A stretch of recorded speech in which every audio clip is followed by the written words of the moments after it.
Hi, Jim. This is Greg from San Jose. I'm wondering if it is worth rolling IRA money into 401ks in order to do backdoor Roth IRAs. I'm married and my wife and I have about 40,000 in traditional IRAs. Our income puts us above the contribution limit for Roth IRAs. Generally, I like the fund options in the IRAs better than our 401ks, but I don't know if I will necessarily get better returns in the IRAs. If we did do the backdoor Roths, we would be putting 12K less into our taxable brokerage account or whatever the contribution limit is in the future. I can see us retiring in our 50s with money from our taxable brokerage account. Withdrawals of about 80,000 per year would be comfortable for us. If the capital gains is our only income, the gains would certainly be less than 80,000 and the federal tax rate would be 0%, though we may owe state taxes depending on where we are living. Given this, I'm not sure if it is worth the hassle to roll over our IRA money in order to do backdoor Roth IRAs. But I know the capital gains tax brackets will change over time, so I also wonder if the Roth IRAs would be more future-proof for the money that we won't need until standard retirement age. Thank you for your thoughts. All right, so this question really deals with two different things.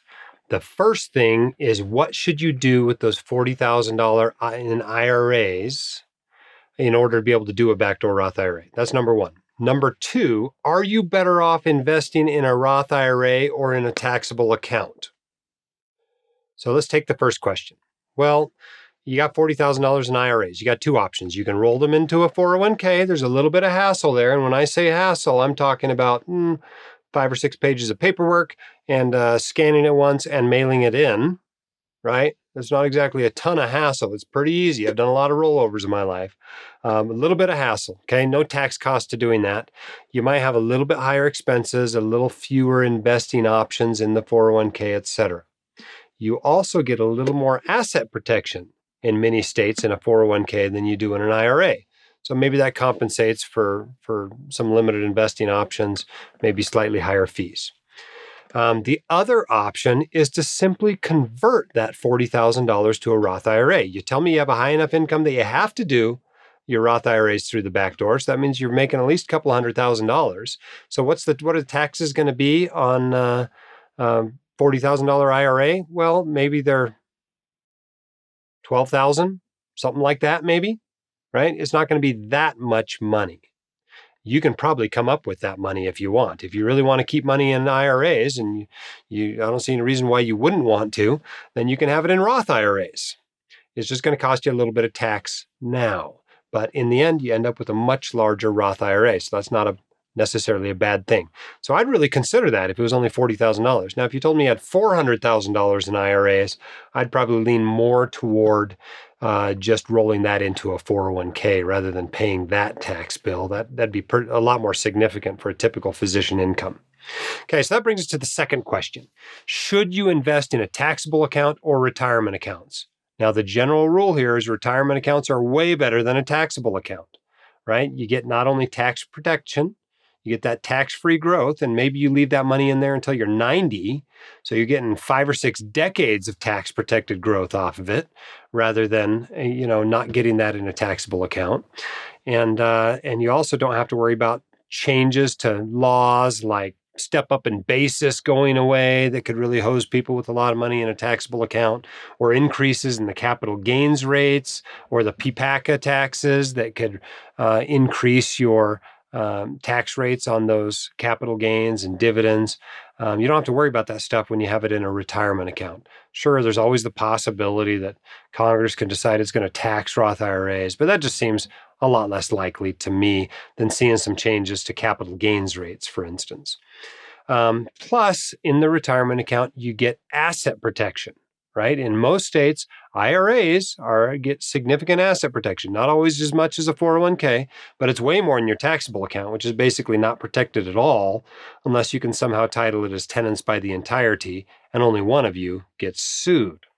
I think those are two great reasons to go with the Roth IRA over the taxable account.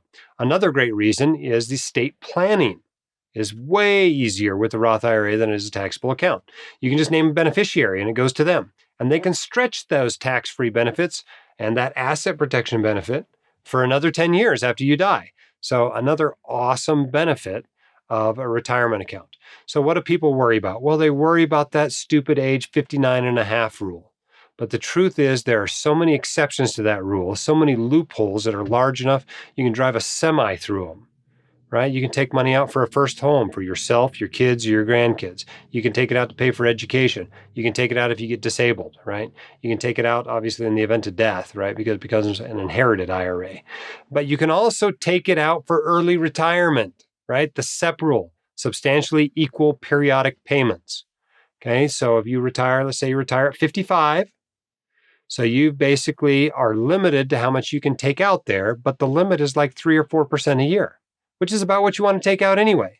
So you can take that out. Yeah, once you start them, you got to keep going for like 5 years.